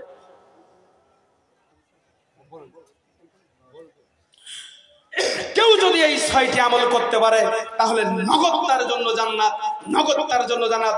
আল্লাহর নবী মুহাম্মদ সাল্লাল্লাহু আলাইহি ওয়াসাল্লাম বলছেন, মুআজ রে, তুমি যদি জান্নাতে যেতে চাও, তুমি যদি জাহান্নাম থেকে নিজেকে রক্ষা করতে চাও, মুআজ তুমি এই ৬টি আমল করবে। এবার আমার একজন ভাই ৫ গ্রামের মাত্র একটি ভাই আমাকে বলবেন, বলেন আল্লাহর রাসূল সাল্লাল্লাহু আলাইহি ওয়াসাল্লাম আমলের শিক্ষা দিয়েছেন কয়টা? চিল্লায়ে বলেন কয়টা? এই ৬টা কে কে পারবে? যুবক ভাই তো অনেক আছে, এই ৬টা আমল কে কে বলতে পারবে? সাহস হয় না কারণ? আমি শুনবো না, আপনি বলেন যে আমার মুখস্থ আছে। মাশাআল্লাহ ভাই, আপনার হবে মনে হয়। সুবহানাল্লাহ। শোনো, এই ৬টি আমল দিয়ে তোমাকে জান্নাত নির্বাচন করতে হবে। আল্লাহর নবী মুহাম্মদ সাল্লাল্লাহু আলাইহি ওয়াসাল্লামকে আল্লাহ বলছেন, জান্নাত তো শুধু তাদের জন্য, ওয়া'আদ্দা লাহু আযাবান আযীমা, জান্নাত তো শুধু তাদের জন্য। ইন্নাল মুসলিমিনা ওয়াল মুসলিমাত, তুমি যদি মুসলিম হও, তোমাকে প্রকৃতপক্ষে মুসলিম হতে হবে, খাঁটি মুসলিম হতে হবে। আল্লাহ বলছেন, আমার ক্ষমা তো শুধু তাদের জন্য, আমার জান্নাত তো শুধু তাদের জন্য। পৃথিবীর মানুষ তোমরা শোনো, ৫ গ্রামের মানুষ, আল্লাহ এই আয়াত পৃথিবীর গোটা দুনিয়ার সব মানুষের জন্য বলেছেন। ইন্নাল মুসলিমিনা ওয়াল মুসলিমাত, নিশ্চয়ই আমি আল্লাহ আমার ক্ষমা, আমার দয়া নিশ্চয়ই তাদের জন্য যারা প্রকৃত মুসলিম পুরুষ এবং প্রকৃত মুসলিম নারী। ওয়াল মুমিনিনা ওয়াল মুমিনাত, যারা প্রকৃত মুমিন পুরুষ এবং মুমিনা নারী। ওয়াল কানিতিনা ওয়াল কানিতাত, যারা অনুগত্যশীলা পুরুষ এবং অনুগত্যশীলা নারী। ওয়াস-সাদিকিনা ওয়াস-সাদিকাত, যারা সত্যবাদী পুরুষ এবং সত্যবাদী নারী। সত্য কথা বলি আমরা। ওয়াস-সাবিরিনা ওয়াস-সাবিরাত, যারা ধৈর্যশীল পুরুষ এবং ধৈর্যশীলা নারী। ওয়াল খাশিঈনা ওয়াল খাশিয়াত, যারা বিনয়ী পুরুষ এবং বিনয়ী নারী। ওয়াল মুতাসাদ্দিকিনা ওয়াল মুতাসাদ্দিকাত, যারা দানশীল পুরুষ এবং দানশীল নারী। ওয়াল হাফিজিনা ফুরুজাহুম ওয়াল হাফিজাত, লজ্জাস্থানের হেফাজতকারী পুরুষ এবং লজ্জাস্থানের হেফাজতকারী নারী। ওয়াজ-জাকিরিনা আল্লাহ কাসীরা ওয়াজ-জাকিরাত, আল্লাহকে অধিক স্মরণকারী পুরুষ এবং আল্লাহকে অধিক স্মরণকারী নারী। ওয়া'আদ্দা লাহুম আযাবান আযীমা, আমার ক্ষমা, আমার দয়া তো শুধু তাদের জন্য। তোমাকে মুসলিম হলে খাঁটি মুসলিম হতে হবে, মুমিন হলে খাঁটি মুমিন হতে হবে, দানশীল হলে খাঁটি দানশীল হতে হবে, সবরকারী হলে খাঁটি সবরকারী হতে হবে। তোমাকে যদি তোমার লজ্জাস্থান যদি পবিত্র করতে হবে, একবার লজ্জাস্থানকেই পবিত্র করতে হবে, আল্লাহকে জিকির করতে হবে, তবেই হবে তোমার জন্য জান্নাত। রাসূল সাল্লাল্লাহু আলাইহি ওয়াসাল্লাম বলেন, মাসালুল লাযী ইয়াযকুরু রাব্বা ওয়াল লাযী লা ইয়াযকুরু রাব্বা মাসালুল হাইয়্যি ওয়াল মাইয়িত, যেই ব্যক্তি রবকে স্মরণ করে আর যেই ব্যক্তি রবকে স্মরণ করে না, মাসালুল হাইয়্যি ওয়াল মাইয়িত, ওই ব্যক্তির উদাহরণ হচ্ছে জীবিত ব্যক্তি আর মৃত ব্যক্তির মতো। অর্থাৎ যারা আমরা আল্লাহকে স্মরণ করি আর যারা করি না, যারা করে তারাই জীবিত। আল্লাহ রাসূল বলেন, যারা করে না তারা হচ্ছে জীবিত না। একটা গল্প বলবো, গল্প বলে শেষ। আপনারা অধৈর্য হয়ে গেছেন। একটা গল্প শুনবেন। পিঁপড়া চিনি আমরা, পিঁপড়া অনেক সময় ধরে আপনারা বসে আছেন জানি, সেই মাগরিবের আগের থেকে। পিঁপড়া চিনেন? পিঁপড়ার কামড় খায়নি এমন কোন ব্যক্তি আছে নাকি? সবাই খেয়েছি না? সবাই আমরা খেয়েছি। তো বিজ্ঞানীরা মাইক্রোস্কোপের হাই রেজুলেশনের ক্যামেরা দিয়ে পিঁপড়ার উপরে একটা গবেষণা চালিয়েছে যে পিঁপড়া 6 মাস খাদ্য সংগ্রহ করে আর 6 মাসের জন্য সংরক্ষণ করে রাখে, বৃষ্টিকালের জন্য আর শীতকালের জন্য। তো পিঁপড়া যখন বিভিন্ন দানা, বীজ এগুলো সংগ্রহ করে তখন প্রত্যেকটা দানা এবং বীজ 2 ভাগ করে রাখে। কয় ভাগ করে রাখে? চিল্লা এখন কয় ভাগ করে রাখে? কিন্তু পিঁপড়া যখন ধনিয়ার বীজ, ধনিয়া পাতা ছিলেন তো, ধনিয়া পাতা, ধনিয়ার বীজ যখন পিঁপড়া সংগ্রহ করে তখন ধনিয়ার বীজটাকে পিঁপড়া 4 ভাগ করে রাখে। কয় ভাগ করে রাখে? কেন? পিঁপড়া যদি ধনিয়ার বীজটাকে 2 ভাগ করে রাখে তাহলে 2 ভাগ দিয়েই চারা উদ্গত হবে, এটা খাবার অনুপযোগী হয়ে যাবে। প্রত্যেকটা বীজ দানা পিঁপড়া 2 ভাগ করে রাখে। কেন? যে চারা যদি বের হয়, চারা যদি উদ্গত হয় তাহলে এটা খাবার অনুপযোগী হয়ে যাবে। তাই ধনিয়ার বীজটা যদি 2 ভাগ করে রাখে তো 2 ভাগ দিয়েই কি হবে? চারা উদ্গত হবে। তাই পিঁপড়া ধনিয়ার বীজটাকেও 4 ভাগ করে রাখে। পিঁপড়ার কয়টা পাকস্থলী জানেন? কয়টা? কেউ বলতে পারবেন? পিঁপড়ার পাকস্থলী কয়টা? 2টা। একটাতে সে তার নিজের খাবার রাখে, আর একটা সে তার সহকর্মীর খাবার রাখে। আজ পর্যন্ত দেখেছেন যে পিঁপড়া খাবার নিয়ে মারামারি করেছে? দেখছেন? বরঞ্চ 2টা পিঁপড়া একত্রিত হয়ে খাবার নিয়ে যায়। বলেন এই পিঁপড়ার এই শিক্ষা দিয়েছেন কে? চিল্লা বলেন কে? قال ربنا الذي أعطى كل شيء خلقه ثم هدى।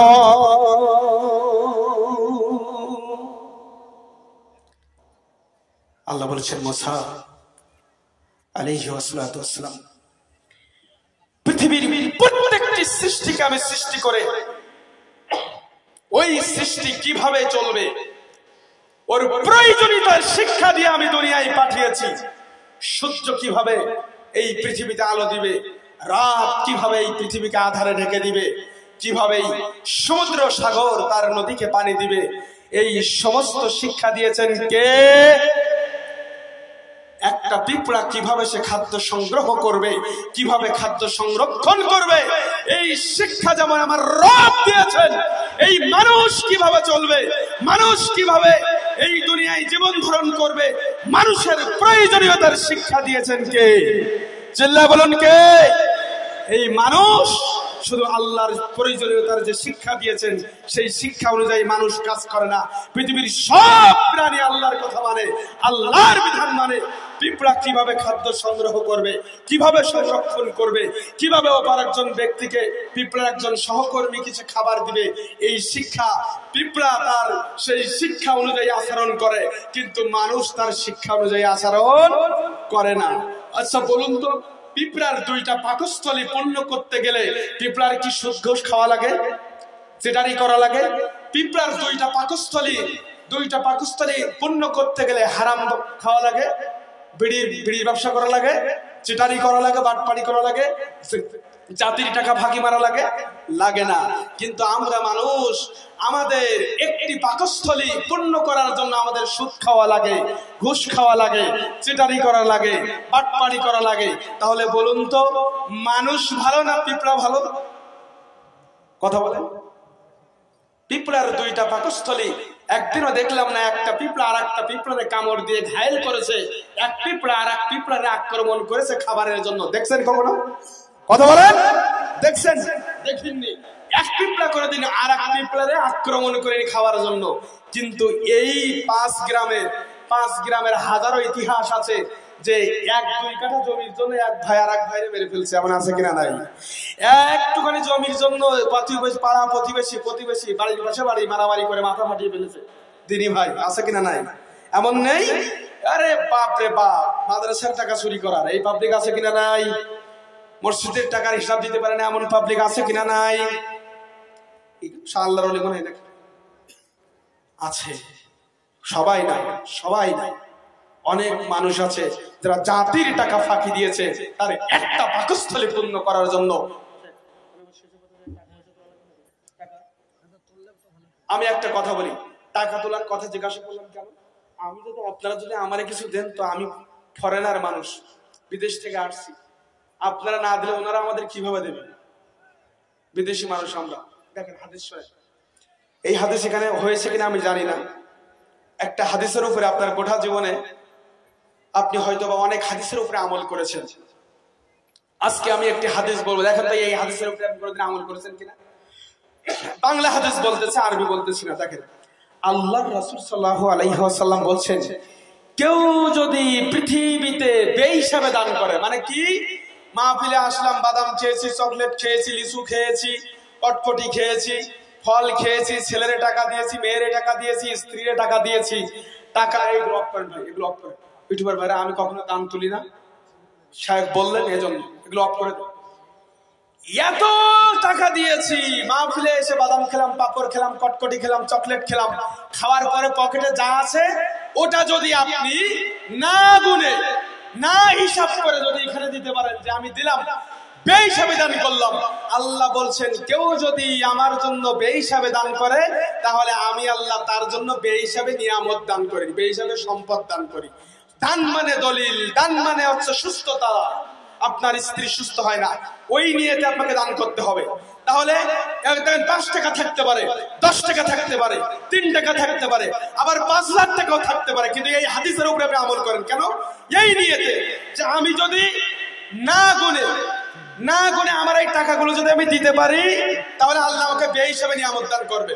বেহিসাবে আল্লাহ বলছিল যে জিন্দেগিতে যতদিন বেঁচে থাকবে আমি আল্লাহ বেহিসাবে দেবো।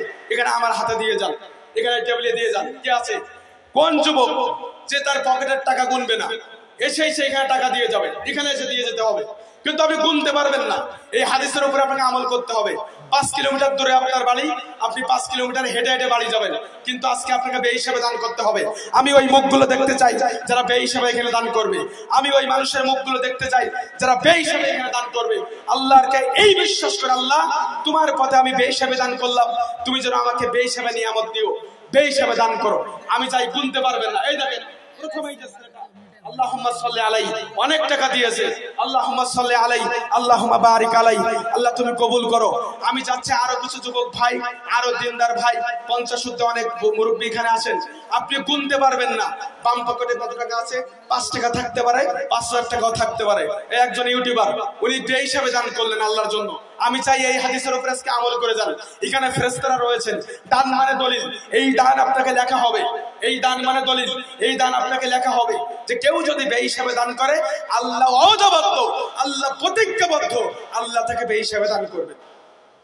বেহিসাবে সম্পদ, আল্লাহ যদি একবার হিসাব না করে আপনাকে সম্পদ দেয়, আপনি কত সম্পদের মালিক হতে পারেন?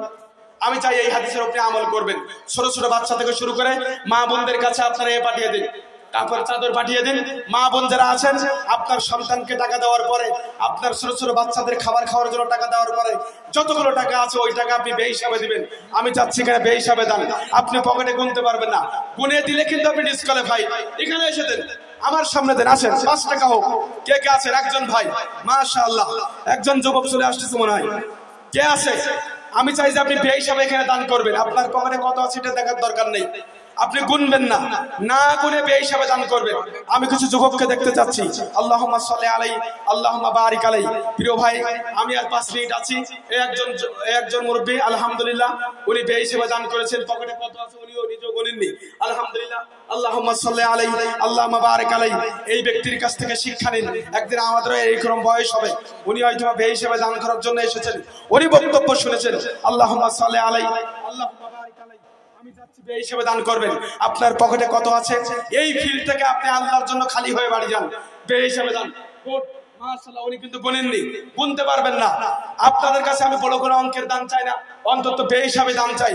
আল্লাহুম্মা সাল্লি আলাইহি, আল্লাহুম্মা বারিক।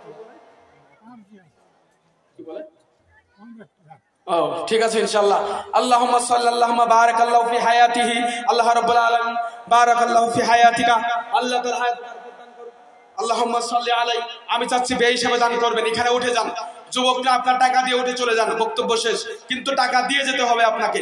এই হাদিসের উপরে আপনাকে আমল করতে হবে। বে হিসাবে দান, বে হিসাবে নিয়ামত। কেউ যদি সুবহানাল্লাহ আলহামদুলিল্লাহ মারহাবা, এই যে বে হিসাবে দান, আমি চাচ্ছি কিছু যুবক তারা বে হিসাবে দান করুন এই মসজিদের জন্য, মাদ্রাসার জন্য। আমি টাকা তোলা বক্তা না, কিন্তু শায়েখ এই মাদ্রাসা এই মানুষের প্রতি আমি খুশি হয়ে গেছি। এই পিছনে আমার একজন ব্যক্তি আছে, ব্যক্তির প্রতি আমি খুশি হয়ে গেছি। তাদের সাথে এবং দিনের সাথে, আমি ইসলামের সাথে আমি আপনাদের কাছে এভাবে টাকা চাচ্ছি। প্রিয় ভাই আমার, আমি চাচ্ছি আজকে বে হিসাবে দান। আমি বড় কোনো সুবহানাল্লাহ, আল্লাহুম্মা সাল্লি আলাইহি, আল্লাহুম্মা বারিক আলাইহি, বারাকাল্লাহু ফি হায়াতিকা ওয়া ইলমিকা ওয়া মালিকা। তারজেম সাহেব উনি টাকা দিয়েছেন, হ্যাঁ উনি টাকা দিয়েছেন। তারজেম সাহেব, আল্লাহ ওনার নেক হায়াত বৃদ্ধি করুন। আল্লাহ রাব্বুল আলামিন দুনিয়া এবং আখিরাতের জীবনকে কল্যাণময় করুন। আল্লাহুম্মা আমিন। আমি চাচ্ছি যে বে হিসাবে দান। অনেক যুবকের কিন্তু চোখ খুলেছে, অনেক যুবকের বক্তব্যের মাধ্যমে তাদের বিবেক খুলেছে, তারা বুঝতে পেরেছে, তারা শুনেছে বক্তব্য যে এই দেখেন বাচ্চারা বেশি আমল করেছে। আসলে কয় টাকা এটা দেখার ম্যাটার না, এটা 5 টাকা হতে পারে, কিন্তু ও বে হিসাবে দান করার নিয়ত নিয়ে এসেছে, এটাই হচ্ছে বড় সার্থকতা। এমন আর কে আছে যে বে হিসাবে দান করবে?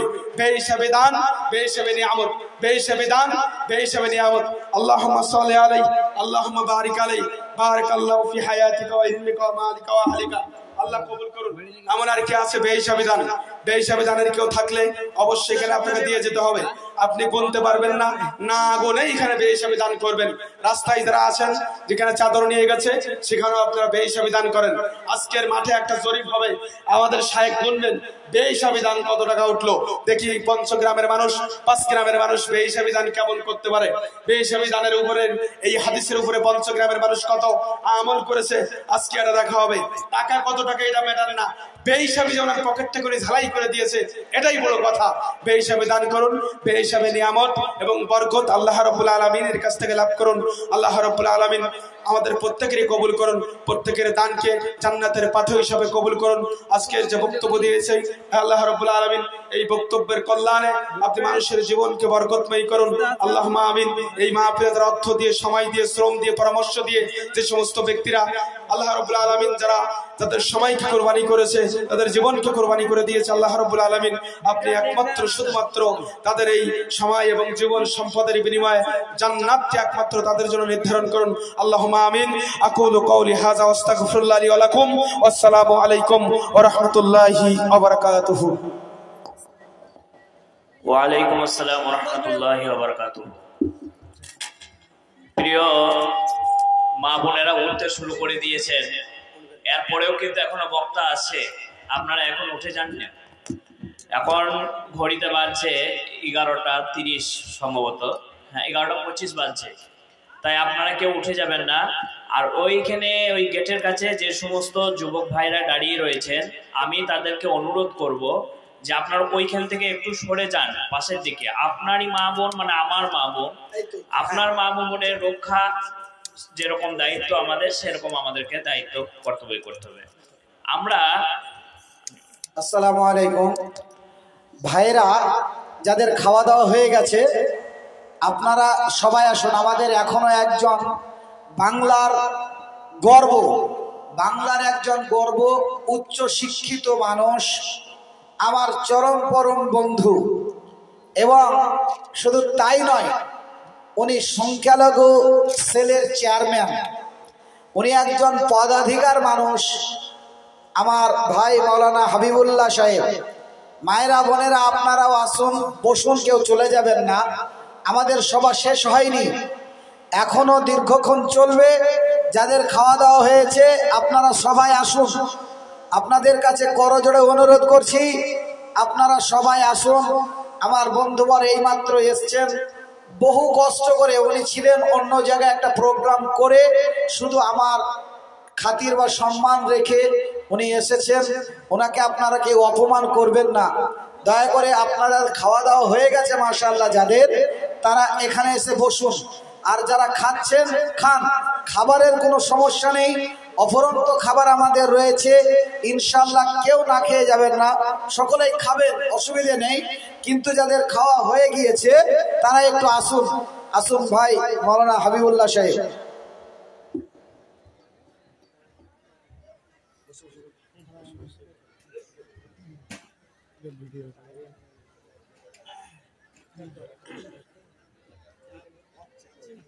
আসসালামু আলাইকুম ওয়া রাহমাতুল্লাহি ওয়া বারাকাতুহু। নাহমাদুহু ওয়া নুসাল্লি আলা রাসূলিহিল কারীম, আম্মা বাদ। ফাউযু বিল্লাহি মিনাশ শাইতানির রাজীম। বিসমিল্লাহির রহমানির রহিম। ইয়া আইয়ুহাল্লাযীনা আমানু লা তাত্তাবিউ খুতুওয়াতিশ শাইতান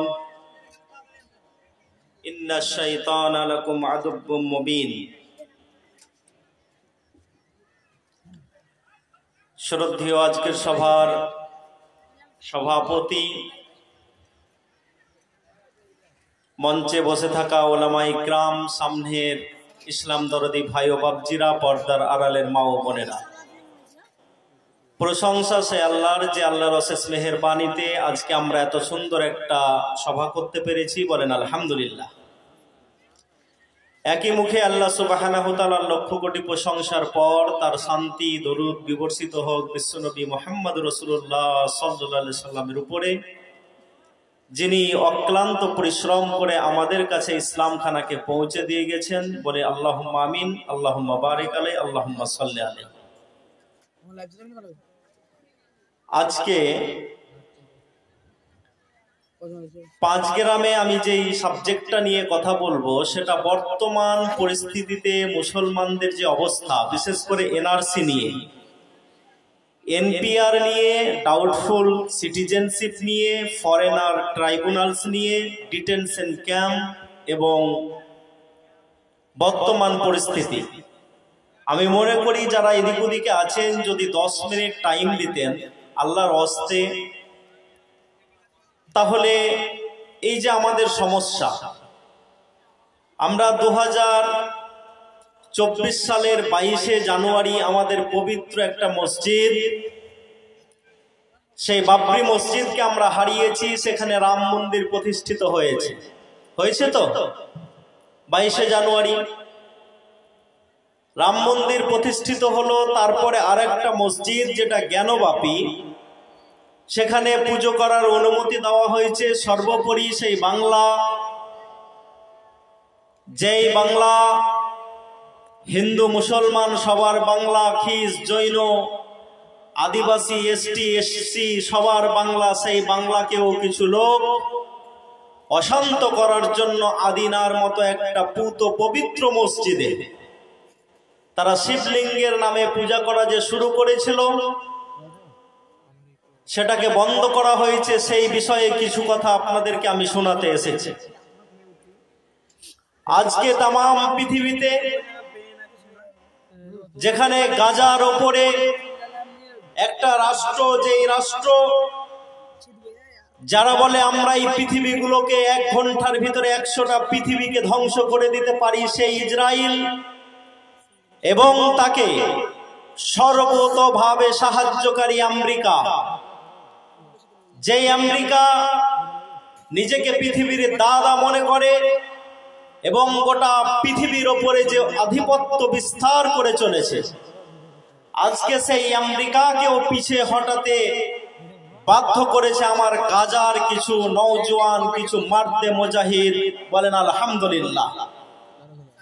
আমরা 7ই অক্টোবরের পরে দেখলাম যে বুশ যেমন 2001 সালে ওয়ার্ল্ড ট্রেড সেন্টার ভাঙার পর বলেছিল we are fight against Islamophobia, আমরা ইসলামের বিরুদ্ধে গোটা বিশ্বে যুদ্ধ করব এবং ইসলামকে পৃথিবীর মাটি থেকে নিশ্চিহ্ন করে দেব। যেই লোকটা এই স্লোগান দিয়ে আমেরিকার মাটি থেকে যুদ্ধ শুরু করেছিল, যেই লোকটা নিমেষের ভিতরে ইরাকের 15 লক্ষ মুসলমানের জীবন কেড়ে নিয়েছিল, যেই লোকটা একটা পাক পবিত্র সরকার, আফগান সরকার, তালিবান সরকারের পতন করে দিয়ে পৃথিবীকে দেখাতে চেয়েছিল সন্ত্রাসবাদের নামে যে আমরা মোল্লা ওমারকে দেখো কোণঠাসা করেছি, কাবুল থেকে দূরে হটিয়েছি। আমরা দেখলাম 20 বছর লড়ার পর 2021 সালের 16ই আগস্ট এই শক্তিটাকেও আফগানিস্তানের মাটি ছেড়ে চলে যেতে হয়েছিল না হয়নি? হয়েছিল। তাহলে আমরা দেখলাম যে যারা নিজেদেরকে দাদা পৃথিবীর মাটিতে সাব্যস্ত করার জন্য নিরীহ মানুষ মারে, সেই দাদার কথা আমি ভুলে যাইনি। যখন ইরাকের মাটিতে একাকী একটা পোতার লাশকে নিয়ে আল্লাহর কাছে কৈফিয়ত করে বলেছিল, আল্লাহ আমার 6 বছরের আব্দুল্লাহ রাস্তার মাটিতে খেলা করছিল, সে জানতো না সাম্রাজ্যবাদ কি, আমেরিকার শক্তি কি, আমেরিকার বোমা কি।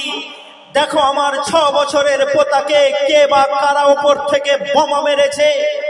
যখন তার আওয়াজে গোটা পৃথিবীর আকাশ পাতাল স্তব্ধ হয়ে গেছে, হাওয়া বন্ধ হয়ে গেছিল, ফেরেশতারা ওগুলো মনে হয় ইব্রাহিম আলাইহিস সালামের মতো করে নিশ্চুপ হয়ে গেছিল। যখন নমরুদ ইব্রাহিম আলাইহিস সালামকে আগুনে ফেলছিল, সেই সময়কার মতো যখন অবস্থা হয়ে যায়, সেই দাদা যখন একাকী ডাইরেক্ট আল্লাহকে সম্বোধন করে বলে, আল্লাহ দেখো আমার 6 বছরের আব্দুল্লাহকে কে মেরে দিয়েছে, আমি তোমার কাছে বিচার চাইছি।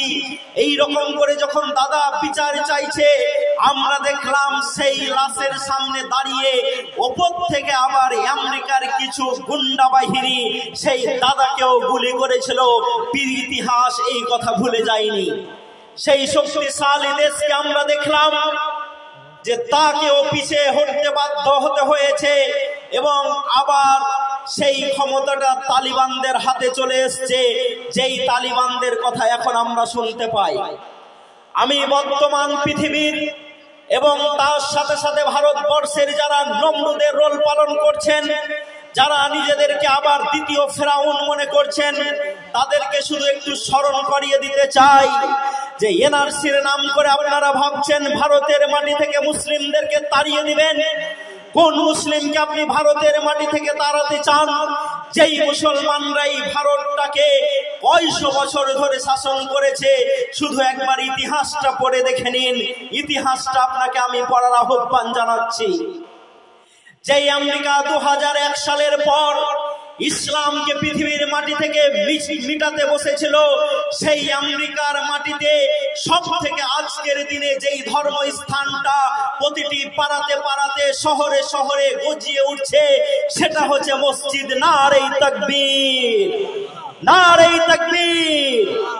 আমি আরেকটা পৃথিবীর দাদা রাশিয়াকে বলতে শুনছি, সেখানকার প্রেসিডেন্ট ভ্লাদিমির পুতিন সেখানকার মাওলানাদেরকে ডেকে বলছেন, আপনারা রাশিয়ার মাটিতে বেশি থেকে বেশি মসজিদ তৈরি করুন, কারণ আমার ইন্টেলিজেন্স বিভাগ আমাকে খবর দিয়ে বলেছে রাশিয়ার মাটিতে যেই জায়গাটা সব থেকে বেশি শান্তি প্রিয় সেটা হচ্ছে মসজিদ। সুতরাং আপনারা মসজিদ বানান। নারে তাকবীর, আল্লাহু আকবার। সুতরাং ভারতের ক্ষমতাতে যে সব বাবুরা আজকে বসে আছেন আর ভাবছেন এনআরসি করে দিয়ে মুসলিমদেরকে ভারত থেকে তাড়িয়ে দিয়ে ইসলামকে স্তব্ধ করে দেব, তারা ইতিহাস জানেন না যে যে বা যারা ইসলামকে স্তব্ধ করে দেওয়ার পরিকল্পনা করেছে, আল্লাহ রাব্বুল আলামিন তাদেরকে নমরুদের মতো জুতা পিটিয়ে পিটিয়ে এই পৃথিবী থেকে বিদায় করে দিয়েছেন। ইসলামকে মিটানো যাবে? যাবে না, যাবে না। আজকে 5টা পয়েন্ট আপনাকে আমি বলে দিতে যাচ্ছি, যেটা এতদিন আমাদের কাছে খবর ছিল যে আর এপ্রিল মাস থেকে হবে। গতকাল থেকে খবর আমরা দেখতে শুরু করলাম যে আমাদের স্বরাষ্ট্রমন্ত্রী মন্ত্রক বলছে যে আমরা এনআরসিটাকে আগামী মার্চ মাসের মানে আজ থেকে নিয়ে 7 দিনের ভিতরে প্রথম সপ্তাহে ভারতের মাটিতে আমরা ইমপ্লিমেন্ট করব। বলছে না? বলছে না? বলছে না যে মার্চ মাস থেকে আমরা ইমপ্লিমেন্ট করব, মার্চ মাস থেকে আমরা এনআরসি চালু করব। ওহে বন্ধু, এনআরসির কথা দিয়ে কাকে ভয় দেখাতে চাও? আমরা সেই শাসকের সামনাসামনি লড়াই করেছি, যার ব্যাপারে পবিত্র কোরআনে তার কথাটাকে কোট করে দিয়ে আল্লাহ রাব্বুল আলামিন হযরত মুসা আলাইহিস সালামকে বলেছিলেন ইযহাব ইলা ফিরাউন, যাও ফিরাউনের দিকে। যে নিজেকে বলেছিল আনা রাব্বুকুমুল আলা, আমি হচ্ছি তোমাদের সবথেকে বড় প্রতিপালক, সেই মুসা আলাইহিস সালাম যখন ফেরাউনের কাছে গেছিল, ফেরাউন কত রকম ভাবে তাকে মাস্তানি, গুন্ডামি, ভণ্ডামি দেখিয়েছিল। কোরআন এই বর্ণনাগুলো দিয়ে আমাদের সাহসকে পাকাপুক্ত করে রেখেছে। আমাদেরকে ভয় দেখালে হবে না। আপনি জানেন না, আপনি যে ভোটের বদৌলতে আজকে ভারতের চারটাতে 5 বছরের জন্য বসে আছেন, আল্লাহ রাব্বুল আলামিন সেই ফেরাউনের কথা বলে রেখেছেন আমাদেরকে। যেই ফেরাউন একবার চেয়ারে বসলে তার মেয়াদ হতো 300 বছর থেকে 700 বছর। কতদিন বললাম? 300 থেকে 700 বছর একবার চেয়ারে বসলে যাদের মেয়াদ হতো এতদিনের, সেই ফেরাউনকে আল্লাহ রাব্বুল আলামিন মশা দিয়ে এই পৃথিবীর মাটি থেকে বিলীন করে দিয়েছেন। করেছেন না করেননি? আপনারা কিসের ভয় দেখাতে চান মুসলমানদেরকে? যেই নমরুদ বলেছিল আরে ইব্রাহিম আসা তো পৃথিবীতে দূরের কথা, ইব্রাহিমের বাপ আর মাকে এক বিছানাতে শুতে দেওয়া হবে না, স্বামী স্ত্রীর মিলনটাকে বন্ধ করে দাও, তাহলে ইব্রাহিম পৃথিবীর মাটিতে আসবে না। আল্লাহ রাব্বুল আলামিন ইব্রাহিমকে নিয়ে এসেছিলেন, নমরুদকে পরাজিত করেছিলেন। ওরে মশার মায়ের সেই কথাটা আমার মনে পড়ে, পবিত্র কোরআনে আজও লেখা আছে, আপনি পড়ে দেখে নিন। মুসা আলাইহিস সালামের মা যখন গর্ভবতী হয়, কত আল্লাহকে বলছেন, আল্লাহ আমি গর্ভবতী হলাম, আমার কি হবে জানি না। কোরআন বলছে, কোরআন পবিত্র কোরআন, যে আল্লাহ রাব্বুল আলামিন যখন মুসা আলাইহিস সালামকে মুসার মায়ের পেটে পাঠালেন, সেই সময়তে ফেরাউন বিধান দিয়েছিল যে বনি ইসরাইলদের প্রতিটা গর্ভবতী মেয়েদের কাছে একজন করে সেনাবাহিনী মোতায়েন করে দাও। যদি সেই মেয়ে জন্মগ্রহণ করে তাহলে তাকে ছেড়ে দাও, আর যদি ছেলে জন্মগ্রহণ করে তাহলে সঙ্গে সঙ্গে তাকে ফাকতুলুহু, কিল হিম, তাকে হত্যা করে দাও। সেই মুসা আলাইহিস সালামকে ফেরাউন হত্যা করতে পেরেছিল কি গো? কথা বলবেন না? পেরেছিল?